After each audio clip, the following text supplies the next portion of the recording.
Circus Irwin here from Pink Buckaroo Designs, and today I am kicking off the new holiday catalog from Stampin' Up! With a fun, bright, bold Christmas card. And if you'll notice, there's actually no stamping on this card. The background here features some paper that is only available during September, and I want to show you this paper. It's called Dashing Along, and this paper is free to anybody who orders over $250, or if you host a workshop or a group order that's over $250, you'll get this for free. And this paper is great because it's just simple patterns that you can use on cards and that are easily used within a project, not too busy. And there's actually 1, 2, 3, 4 sheets of each pattern. So if you're mass producing Christmas cards, this is really a good bonus because you're going to get a lot of paper. So as you can see, this first one, this is the pattern that we're using on our card today. We're actually using the front stars and the back, which is kind of a book print. And then we've got this cherry cobbler, kind of like a poinsettia design with a nice stripe on the back. It's cherry cobbler and garden green. And then look at that gorgeous paper, kind of a filigree print, cherry cobbler, monochromatic, which I love, makes card making so easy, and then another little poinsettia pattern on the back. So just to let you know, this is only available in September and only available on orders over $250, and then it's free. We all love free, right? All right, so that's the paper, but the little star of the show really are these cute little shapes. And these are the sweetly stitched framelits. You might have overlooked these in the catalog. They're on page 25, and they coordinate with a cute stamp set that's like cookies. See how they're supposed to look like cookies? But the framelits by themselves, and I will get to use these, I'm sure we're gonna love these, but the framelits are amazing just by themselves. So that's what we're using today to make this cute card. It's a simple one, and it would be easily reproducible if you needed to make a bunch. All right, well, let's get started. First, you're going to start with a garden green card base, 4 1/4 by 11, and you just fold it in half. It's half a sheet of cardstock. And I have cut that beautiful DSP to 4 by 5 1/4. Now, I want you to know that this project was originally done on Facebook Live, and there's a PDF with all the information, the measurements, the products, everything you need. So make sure you check it out. There's a link here on YouTube to find it.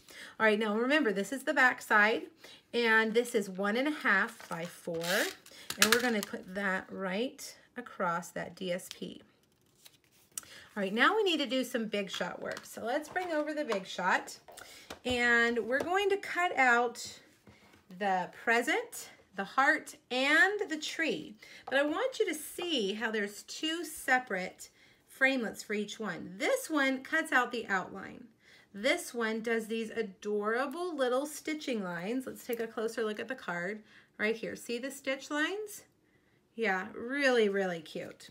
So we're gonna line those up here, and I think we can do them all at the same time.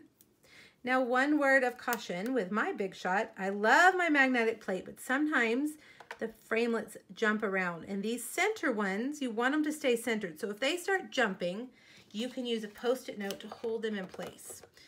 And I may have to do that here with the present. For some reason, the present likes to give me trouble. I did 45 cards while I was at my retreat. With these framelits, I made 45, so I kind of became a pro of cutting these out.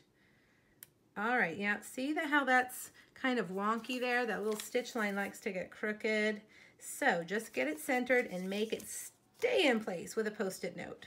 Now, these 2 are really fun, and we're going to use the stitching, the zigzag stitch, and it doesn't cut anything out. It's just going to add some stitch lines. So here's just a 3/4 by 4 inch piece of Whisper White, and I'm going to lay that on there, and I think we're going to get all these cut in one swoop. All right, let's go all the way through and see how they turned out. All right, so you can see, look at that. Really neat, right? Really good texture. And then our cute little heart. Let's see the little cross stitching on it. So cute. That would be great for Valentine's Day too. This set, because it has a present and a heart, I think you're really going to be able to use it throughout the year. It does have the Christmas tree for Christmas, but the other two could really be used anytime. And there we go with the little gift. Now let's layer them up. And I believe, let's see if I can remember what I did. I put down the stitched zigzag first. And then I got my dimensionals. And I'm going to put the tree and the gift on. And this is Daffodil Delight and Garden Green. And we're going to put that adorable heart there in the middle, which is Real Red. Like that. Now, I played around with some sentiments and couldn't get anything that I liked. And then I remembered we have these new farmhouse festive elements. And they are wood on the back, but on the front, they're a nice matte color. It's in it looks gray granite to me, kind of a gray color, but you could easily ink these with a sponge and an ink. The trick is getting them out carefully without breaking them. You want to be real careful when you take them out. Maybe use your paper piercer or the new tool that we have, the pick tool. That would help you get it out. Now you could use your fine tip glue to put this on, but I'm a fan of mini glue dots, and I'm going to use 2 mini glue dots and put that there. Now, last but not least, let's put on one of these galvanized buttons, which I can't stop using. They are perfect for pretty much everything that I've made lately. And then look at this fun green twine. Look how thick it is, you guys. It's a thick, nice, like heavy twine, and it ties easily. Sometimes when you have 2 colors together on a twine, it's hard to get them to tie without getting twisted and stuff, but this one does not have that problem. It is thick and hardy, and it ties really nicely. And boom, we are done. How cute, bold and fun. Would make a great set of Christmas cards for anyone on your list. All right, I hope you like these new products in the 2018 holiday catalog. If you have any questions about them, or if you need a catalog, please reach out to me and let me know. And hop back over to my blog and get that PDF and see the other 2 fun projects that I came up with to kick off the new catalog. I hope you have a great day, and I will see you soon. Bye-bye.